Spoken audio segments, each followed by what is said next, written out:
Belisarius, circa 500 to March 565, was a prominent military commander of the Byzantine Empire during the reign of Emperor Justinian I. He played a decisive role in the reconquest of large parts of the Mediterranean that had once belonged to the Western Roman Empire but were lost less than a century earlier. He is remembered as one of the greatest generals not only of Byzantium, but of history as a whole. His career was defined by the ability to win victories, even when resources were scarce, earning him the reputation of being among the last of the Romans. Within only 9 months, he crushed the Vandal kingdom in North Africa during the Vandalic War, and he went on to reclaim much of Italy in the Gothic War. At the Battle of Ad Decimum, he overcame the Vandal armies and later played a decisive part at Tricamarum, forcing King Gelimer to surrender. In Italy, though heavily outnumbered, Belisarius recaptured Rome and held it against overwhelming odds during the long siege. Earlier in his career, he fought in the east. After suffering defeat in Tanarum, he achieved a major success against the Persians at Dara, but was later beaten at Callinicum. He also defended the empire against a Hunnic raid at Melantius. His skill in deception became legendary, as when he misled a Persian commander into abandoning an invasion, or when he lifted the siege of Ariminum without needing to fight. Belisarius was born around the year 500, most likely in Germania, a fortified town located near present-day Sapareva Banja in southwestern Bulgaria, within the borderlands of Thrace and Paeonia. His family background is uncertain, though he may have been Illyro-Roman or Thraco-Roman origin. By 526, he had risen to become a senior guardsman serving Justinian, who at that time was the powerful nephew of Emperor Justin I. The means by which he advanced to this position remain unknown. With imperial approval, Belisarius organized a unit of bucellarii, a corps of elite heavy cavalry that eventually grew to 7,000 men and became his personal household guard. Armed with long lances, composite bows in the Hunnic style, and long swords known as spatai, these soldiers wore full armor and could adapt to any combat role. They were capable of fighting as mounted archers at a distance, or of charging as shock cavalry with devastating impact. This force formed the hardened nucleus of every army Belisarius would later command. His first independent command came during the Iberian War against Persia, where he often shared leadership with General Citas. Although he suffered several early defeats, he and Citas proved effective at raiding Persian lands, particularly during the campaign in Persamenia. At Tanarin, south of Nisibis, he again played a leading role, but his troops were caught in a trap and he was forced to retreat. Soon afterward at Mindios, he commanded an army on his own, but was again defeated. Nevertheless, his career did not suffer. He was promoted, which shows he was not judged personally responsible for these setbacks. After Emperor Justin died in 527, Justinian I placed Belisarius in command of Roman forces in the east. In 530, he won his first great victory at the Battle of Dara, where he outmaneuvered the Persians by digging trenches that forced their mobile cavalry into a position vulnerable to attack from the rear. Ironically, he had borrowed this tactic from the Persians themselves, who had used it at Tanarin 2 years earlier. The triumph at Dara was so significant that the Persian king Kavard I entered peace negotiations with Byzantium. Not long after, a large Persian force with Arab allies invaded via Euphratensis, a route they had never before attempted. At first, Belisarius hesitated, uncertain if the move was genuine or a feint, but after securing the support of allied Arab tribes, who sent 5,000 men, he forced the Persians to retreat. However, pressured by his soldiers who demanded battle, he pursued the enemy too far.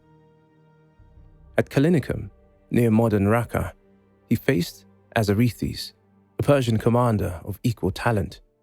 Despite having 20,000 Byzantine troops and 5,000 Arab allies, he was defeated. Belisarius likely withdrew from the field early, and this failure restored Persian confidence. Justinian lost the chance to secure an early favorable peace, and the war dragged on. When King Kavard died soon afterward, His successor, Khosrow, concluded a treaty known as the Eternal Peace, which gave advantageous terms to Persia. Belisarius, recalled to Constantinople, was accused of incompetence and blamed for the defeats at Tanaris and Callinicum, but an official inquiry cleared him of responsibility. In the early years of Justinian's reign, the emperor undertook a series of reforms that touched every corner of the empire. These measures were overseen with the help of John the Cappadocian and Trebonianus, both of whom became notorious for their corruption. Their greed, combined with Justinian's attempts to curb corruption among other elites, created deep resentment. Many influential officials lost power and employment as the government cut funding for the civil service. At the same time, Justinian's relatively humble background, the burden of exceptionally high taxes, and the brutal methods of collection intensified public anger. His attempts to weaken the political power of the chariot racing factions, coupled with the execution of rioters, finally ignited the famous Nika riots of 532. The disturbances were spearheaded by the rival racing groups, the Blues and the Greens. Belisarius happened to be in Constantinople when the revolt broke out, and together with Mundus, the experienced commander of Illyricum and Narses, the trusted eunuch advisor of Justinian, he was ordered to suppress the insurrection. By then, much of the city had already been reduced to ashes. The Blue faction, however, began to cool their rage, and after Narses offered them gifts, many of them returned home while others urged moderation among the rebels. Belisarius attempted to enter the hippodrome where the rioters had gathered through the imperial box, but was blocked by guards. After reporting this to Justinian, he was ordered to try another entrance. Inside the arena, the rioters had raised Hypatius, a member of the imperial family, to the throne. Belisarius considered seizing him, but Hypatius was shielded by guards, and any move against him would have left Belisarius exposed to the crowd at his rear. Instead, he turned his focus on the mob itself and led a charge directly into them. Mundus soon heard the fighting and joined the assault, while Narses blocked the exits, trapping the rebels inside. The suppression ended in a massacre, with between 30 and 60,000 people killed, most of them unarmed civilians. The following year, in 533, Belisarius was chosen to command an expedition against the Vandals of North Africa. The Byzantines had political, religious, and strategic motives for this campaign. The Vandals, who followed the Arian form of Christianity, had long persecuted Nicene believers, refused to issue coins bearing the emperor's image, and had expelled the Roman aristocracy, replacing them with Germanic nobles. Justinian, who had already poured enormous energy into reconciling divisions within the church, found the persecution of Catholics by an Arian regime intolerable. The Vandals had recently fallen into disorder when their commander, Gelimer, deposed his cousin Hilderic, who was a close ally of Justinian, and seized the throne in 530. Although Gelimer had a reputation for courage and skill, his rule soon became associated with greed and cruelty. The kingdom had also suffered heavy losses in recent wars with the Berbers, and revolts erupted in Africa almost simultaneously, very likely encouraged by Constantinople. With Gelimer's usurpation as a pretext and the pleas of African Christians as justification, Justinian resolved to send an army. Belisarius was the natural choice to lead the campaign. He had proven his tactical genius at Dara, had been officially cleared of responsibility for his defeats in earlier battles, and was known for his unwavering loyalty to the emperor. Coming from Germana, a town near Illyricum, he was also seen as a man from the western provinces rather than a Greek courtier, which made him less suspect in the eyes of the local population. He was reappointed Magister Militum of the East and given sole command of the expedition, free from the hindrance of dual authority. The army that he led was formidable. It included 5,000 elite cavalry, 10,000 infantry under John Epidamus, Belisarius's own household guards, and several contingents of mercenaries. Among them were 400 heralds under Pharos, praised by Procopius for their fighting skills, and 600 Huns under various commanders. There were also Federate troops commanded by Dorotheus, Magister Militum of Armenia, and Solomon, Belisarius' domestic officer. The logistics were entrusted to Archelaus, an experienced administrator. In all, the expeditionary force numbered about 17,000 soldiers, supported by 500 transport ships and 92 warships, crewed by 30,000 sailors and 2,000 marines. Though often described as an army of 15,000 men, the reality was that Belisarius commanded a larger and better balanced force than had been sent against Persia. Gelimer could muster around 20,000 troops, but his army lacked horse archers, had fewer competent officers, and was generally of lower quality. The fleet set sail from Constantinople in June 533. To maintain discipline during the voyage, Belisarius banned alcohol. When 2 drunken Huns killed another soldier, he had them executed, a severe punishment that might have turned his men against him, but he delivered a speech afterward that preserved his authority.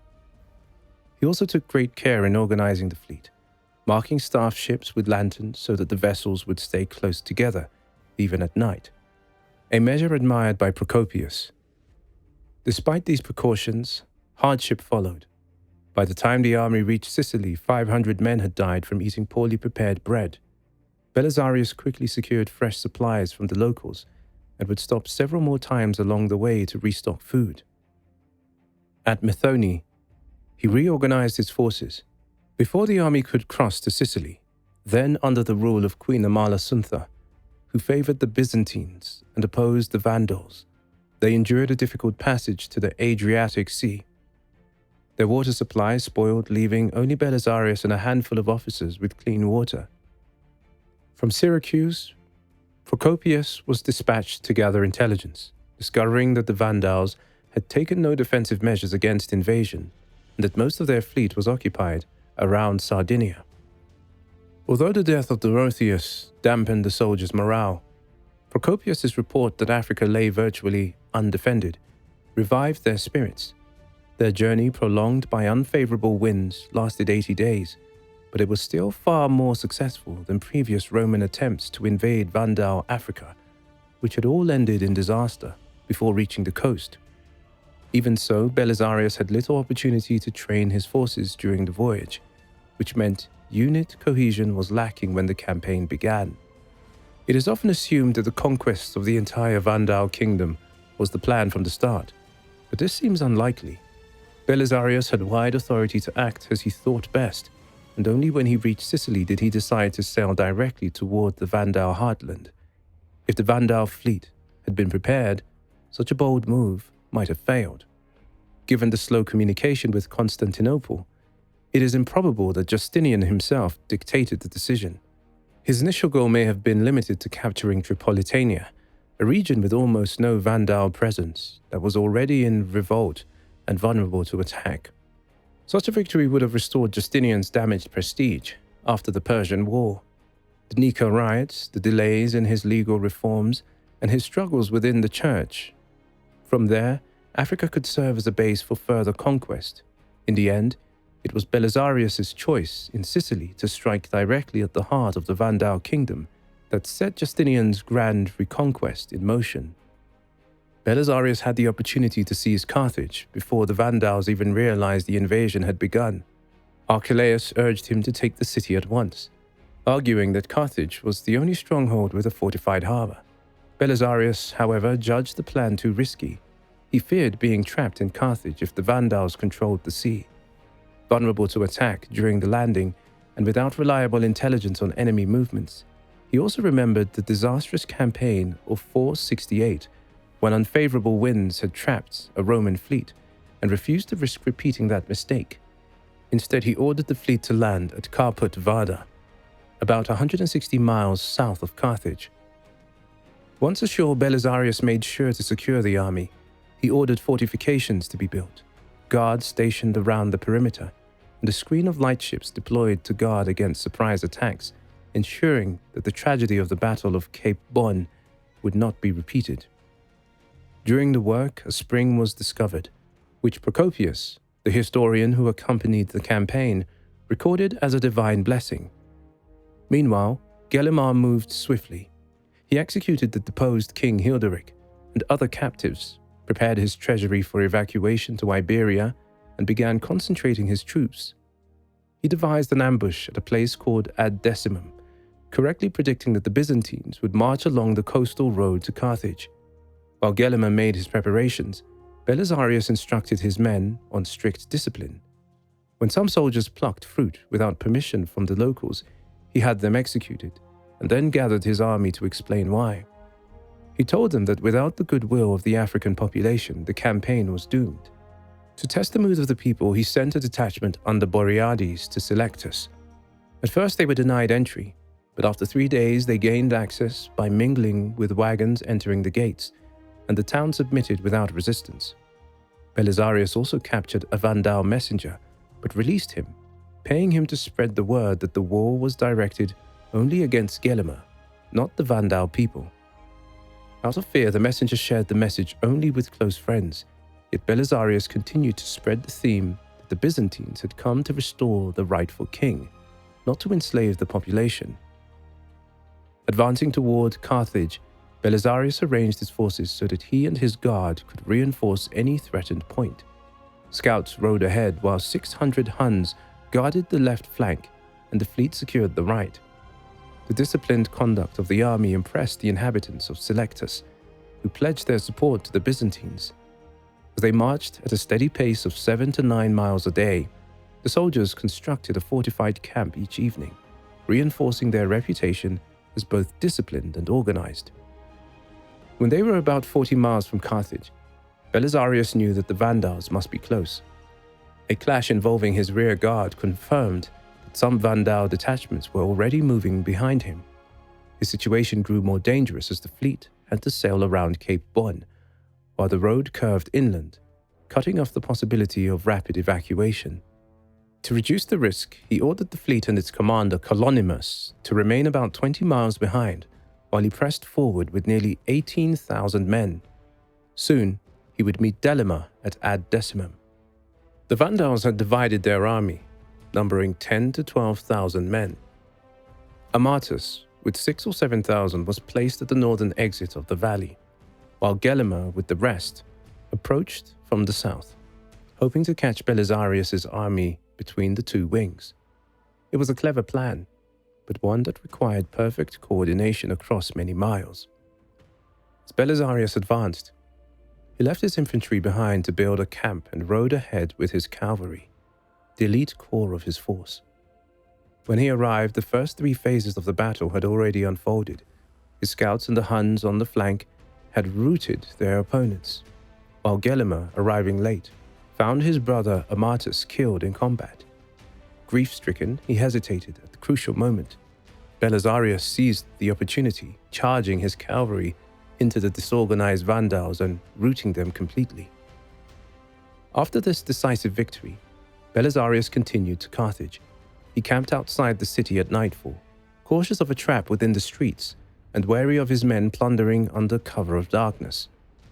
When Colonimus, the naval commander, robbed local merchants with part of his fleet, Belisarius ordered restitution, though Colonimus secretly kept part of the loot.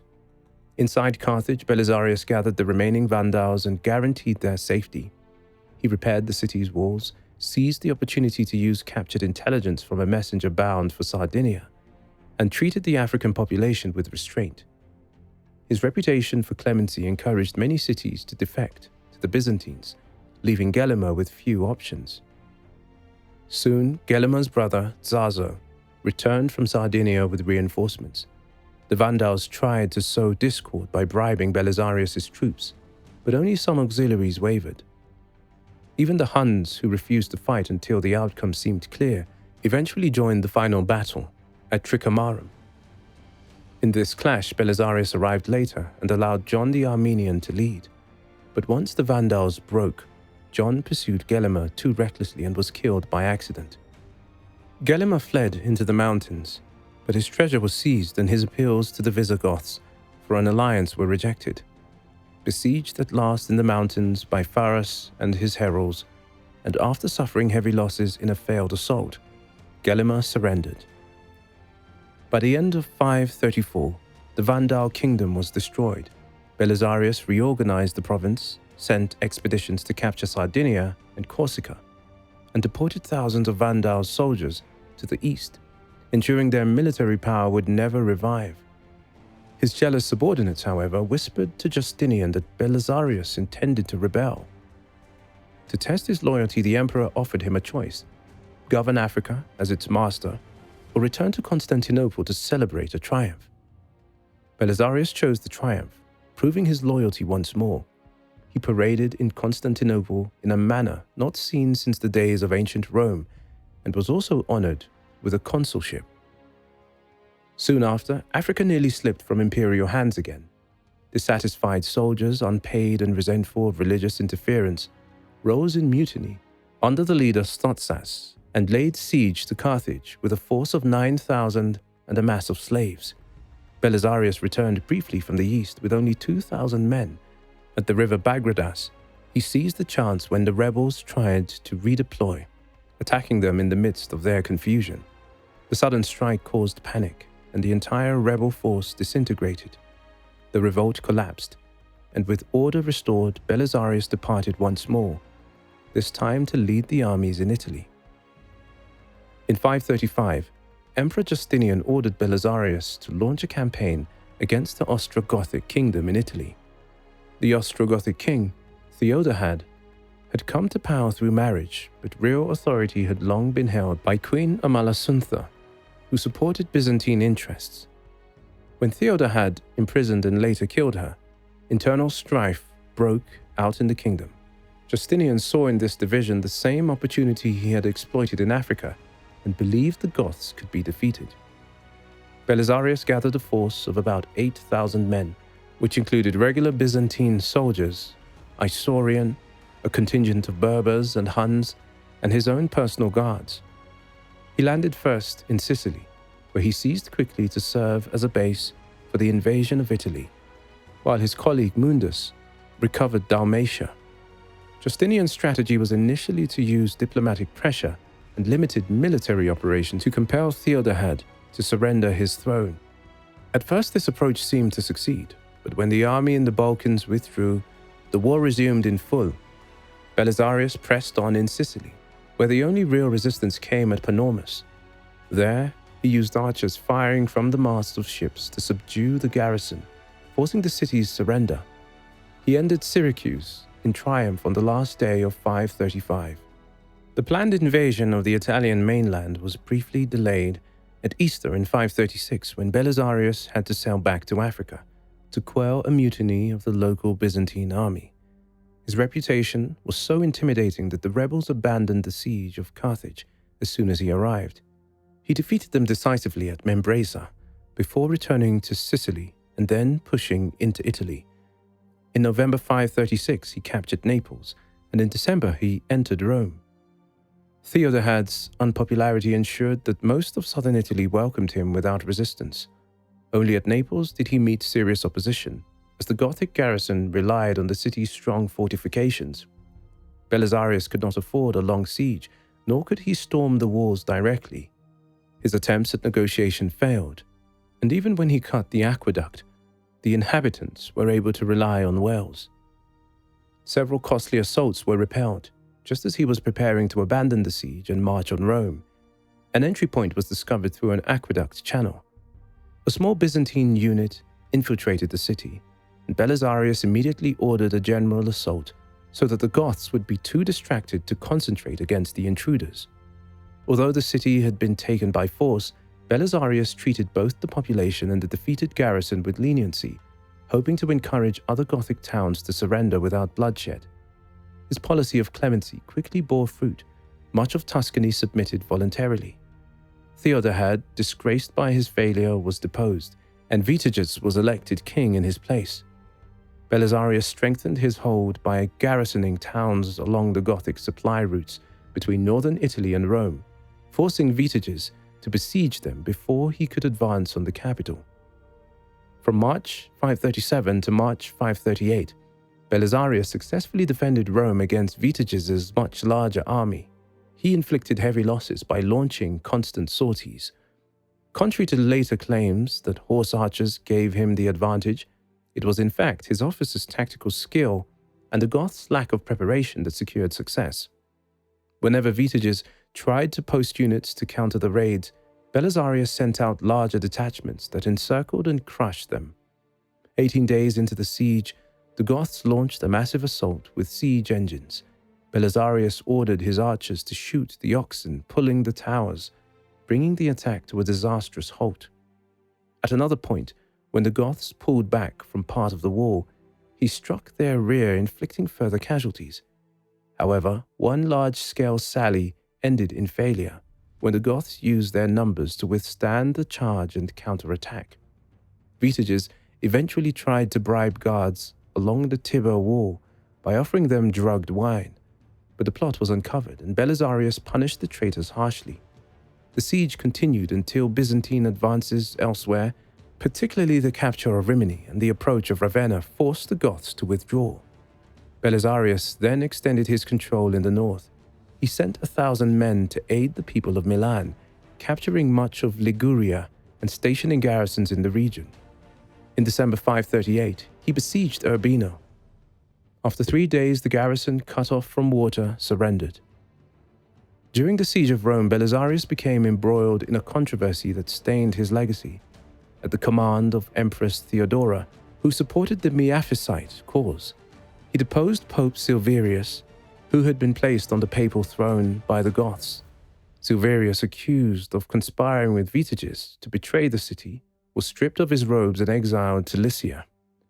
Although Justinian later ordered him reinstated if cleared of the charges, Silverius never regained his office. Vigilius, long favored by Theodora, was installed as pope instead. According to tradition, Silverius was eventually exiled to the island of Ponza, where he starved to death, and he is still venerated as the patron saint of the island. Belisarius, perhaps out of remorse, built an oratory on the site of the present church of Santa Maria in Trivio in Rome, and also established hospices and a monastery. The campaign in Italy soon created friction between Belisarius and Narses, the emperor's powerful chamberlain, who had been sent with reinforcements. Belisarius replaced the cavalry garrison at Rimini with infantry to free mounted troops for field operations, but Vitiges responded by laying siege to the city. To receive it, Belisarius and Narses combined their forces, advancing from several directions by land and sea.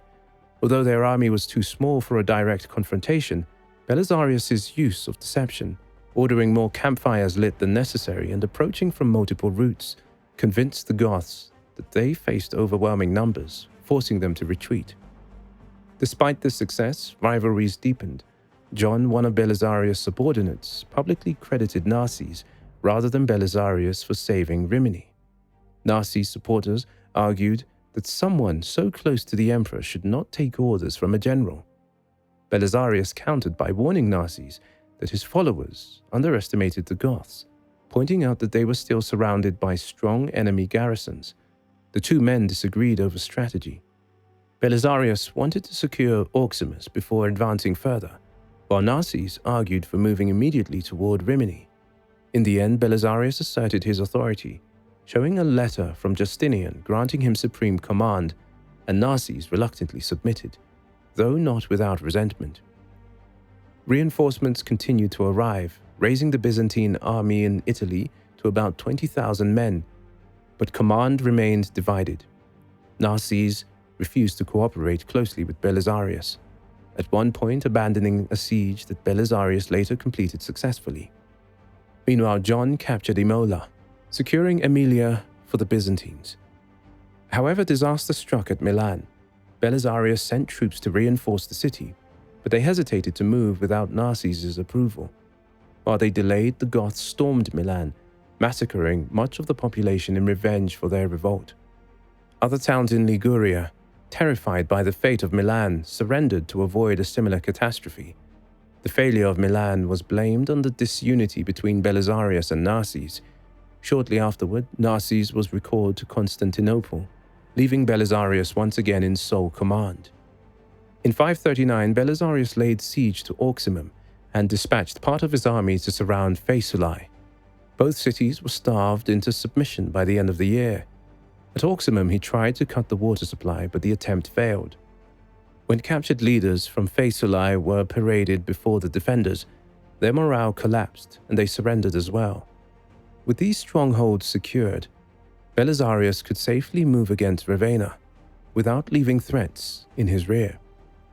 Food shortages across Italy prevented Vitiges from reinforcing these positions or assembling enough supplies for a major march.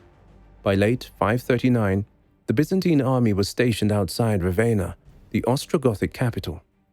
The Byzantines seized grain shipments bound for the city, cutting Ravenna off from provisions. At sea, the imperial fleet blockaded the Adriatic coast, isolating Ravenna from outside help. During the siege, the Gothic nobles, including King Vitiges, offered Belisarius the throne of the Western Roman Empire.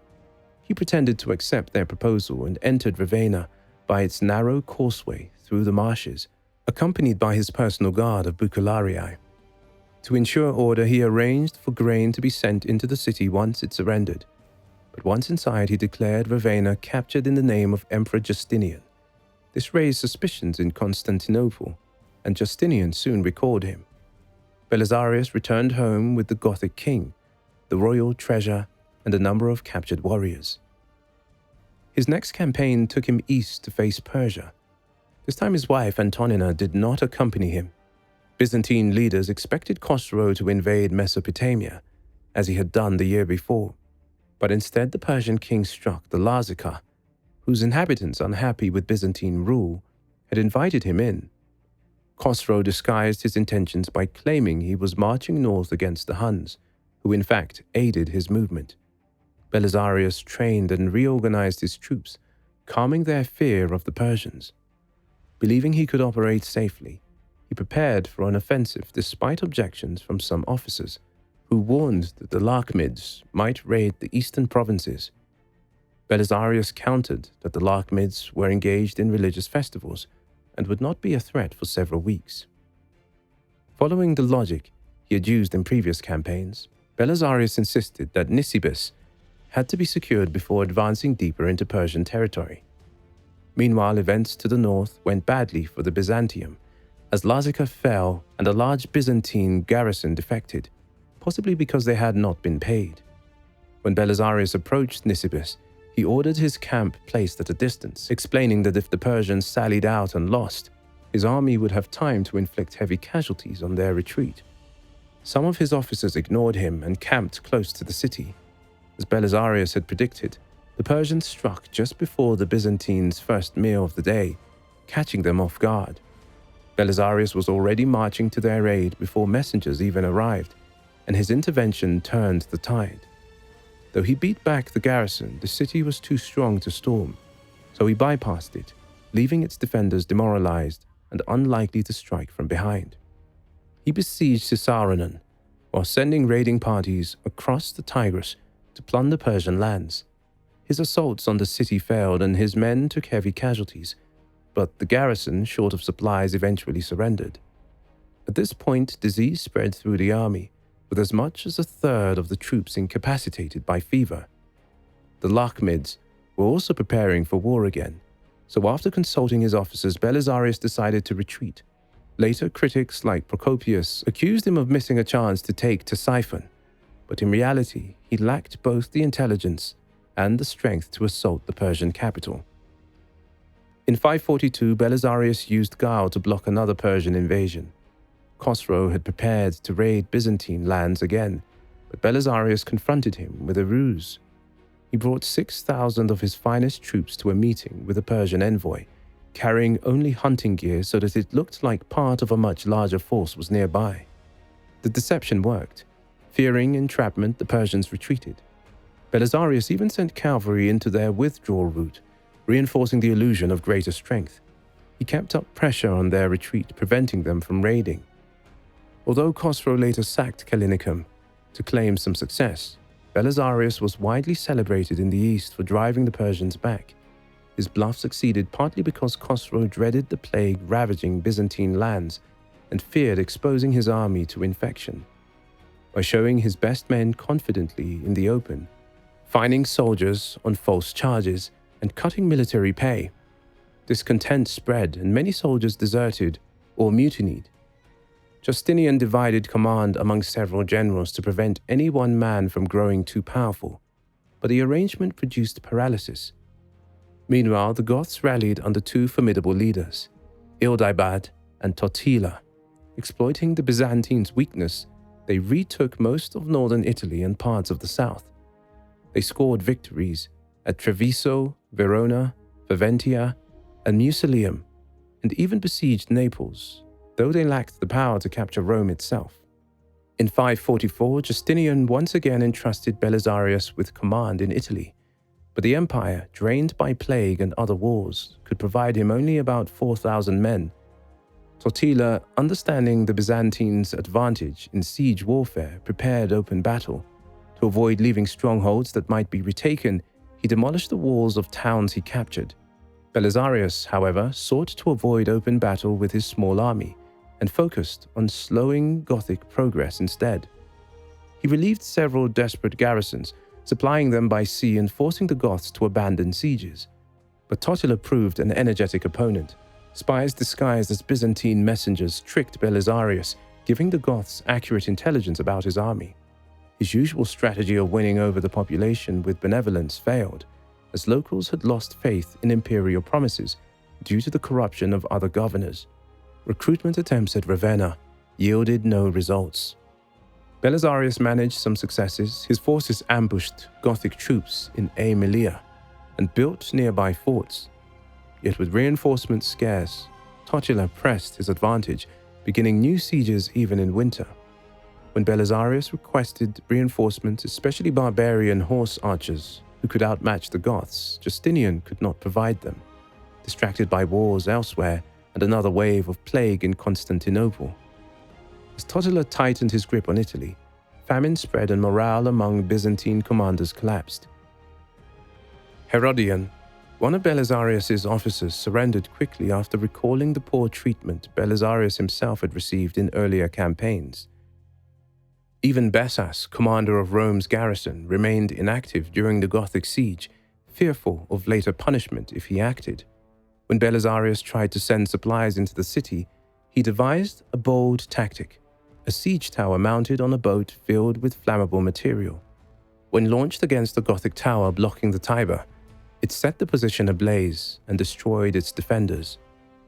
But while Belisarius achieved this success, his subordinate Isaac the Armenian disobeyed orders at Portus and was captured, undermining the operation. Without coordinated support from Bessas or John in Calabria, Belisarius could not prevent Totila from eventually taking Rome. Yet even in failure, he preserved the city from destruction. According to Procopius, Belisarius sent a powerful letter to Totila, urging him not to demolish Rome, reminding him that the city had been built by the labor of countless rulers over centuries, and that to destroy it would dishonor both past and future generations. Totila, persuaded by the argument, spared the city. Belisarius retook Rome soon afterward, and though Totila returned to besiege it, he quickly abandoned the attempt. Rome remained in Byzantine hands until Belisarius left the peninsula. By 548, worn down by lack of resources and political intrigue, Belisarius was recalled. In 551, after the empire had recovered somewhat from plague, Justinian sent Narses with a massive army to complete the conquest of Italy. Belisarius retired from military life. In 553, during the Second Ecumenical Council of Constantinople, he appeared again, this time one of Justinian's envoys to Pope Vigilius, in the controversy over the 3 chapters. The council was presided over by Patriarch Eutychius, the son of one of Belisarius's former generals. By then, Belisarius's great campaigns were behind him, but his legacy as one of Byzantium's most gifted commanders endured. Belisarius's retirement ended abruptly in 559, when a large force of Kutriger Bulgars under Khan Zabergan crossed the Danube and advanced toward Constantinople.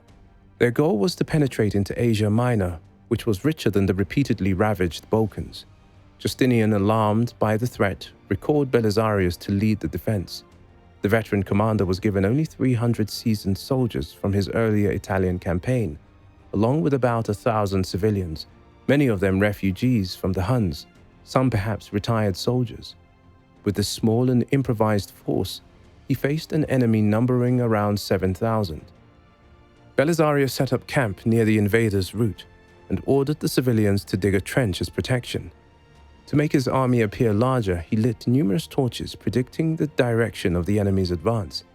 He placed 100 veterans on each side of a narrow defile and another 100 to block the path, with the rest prepared to strike from behind. In the constricted terrain, the Huns would not be able to use their superior numbers or their archery effectively. When 2,000 of the enemy advanced, Belisarius launched his blocking force in a sudden charge. At the same time, the civilians created noise to simulate a much larger army, and Belisarius led an attack on the enemy's rear. Caught in the tight pass, the Huns were pressed so closely together that they could not even draw their bows. Panic spread, and they fled in disorder. Pursued relentlessly, they did not even use their famed Parthian shot during the retreat. The survivors recrossed the Danube, and Belisarius returned to Constantinople, hailed once more as a hero. In 562, his fortunes changed. He was accused of plotting against Justinian and put on trial in Constantinople before the city's prefect, a man named Procopius. Some speculated this might have been his former secretary, Procopius of Caesarea, but the evidence is unclear. Belisarius was found guilty and placed under house arrest. Not long after, however, Justinian pardoned him, restored him to favor at court, and dismissed the charges. Later legends that claimed Belisarius was blinded are false. The great general died in 565, only a few months before Justinian himself. Together their partnership had expanded the empire's territory by nearly half. Belisarius owned an estate called Rufinianae on the Asian side of Constantinople's suburbs, and he likely died and was buried there, near the churches of Saints Peter and Paul. Belisarius's reputation as a commander has remained exceptional. Military historian B.H. Liddell-Hart described him as a master at turning weaknesses into strength, and his enemy's strength into weakness. Lacking numbers was often to his advantage, as he employed daring offensives designed to play on psychology rather than sheer logistics. Against Western barbarian armies, he lured them into reckless frontal attacks that played into his disciplined defenses, while against the subtler Persians he manipulated their overconfidence and later their caution once they began to respect him. Hart concluded that there was no other example in history of such sweeping conquests achieved through deliberate restraint rather than reckless attack. At Dara, Belisarius showed his tactical genius by predicting enemy maneuvers, channeling them into a trap, and countering with his cavalry against their rear. At Callinicum, however, he misjudged the terrain and failed to keep a reserve, resulting in defeat despite superior numbers overall. In Africa, at Ad Decimum, he initially stumbled into an ambush but quickly seized the advantage, in contrast to Gelimer, who hesitated fatally. In Italy, his mastery of sieges forced Totila to avoid them whenever possible, knowing that Belisarius excelled at reducing fortified towns. Strategically, Belisarius adapted constantly. In Italy, he secured towns like Auximum before marching on Ravenna to protect his rear. Yet at times he accepted temporary risks, as when he advanced on Rome without first taking Naples. In the east, he correctly judged that the garrison of Nisibis defected in the field, who would not dare sally out again, allowing him to bypass the city safely. Unlike his rivals, he refused to split his forces into dangerously small groups, understanding that divided armies were vulnerable, as Gelimer had learned to his cost. The general pattern of his campaigns was to seize the initiative with a strategic offensive, then force the enemy into costly assaults against well-prepared defenses, before striking back with his highly mobile cavalry. This blend of offensive and defensive strategy foreshadowed the doctrines of later commanders like Helmuth von Moltke in 19th century Germany. His reliance on elite cavalry, including horse archers, to which Goths and Vandals had no effective answer, repeatedly decided battles.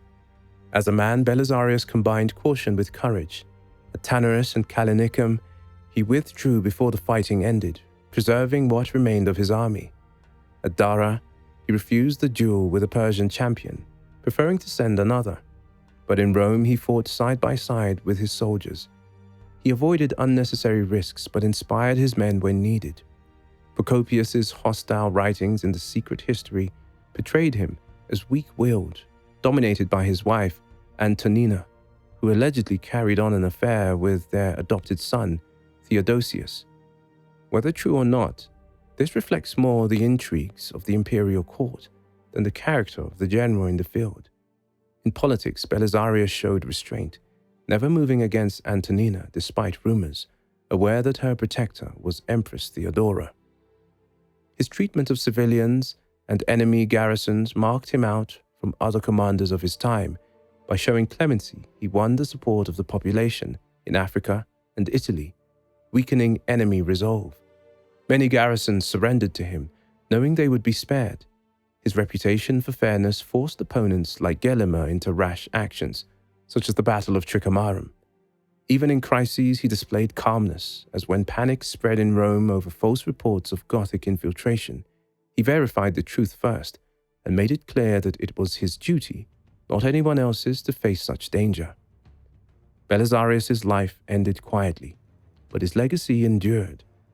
Though often given meager resources, he secured some of the most spectacular victories of the Byzantine age, reclaiming much of the Western Mediterranean and defending Constantinople itself. His blend of tactical brilliance, psychological warfare, and humane conduct made him one of the greatest generals of late antiquity.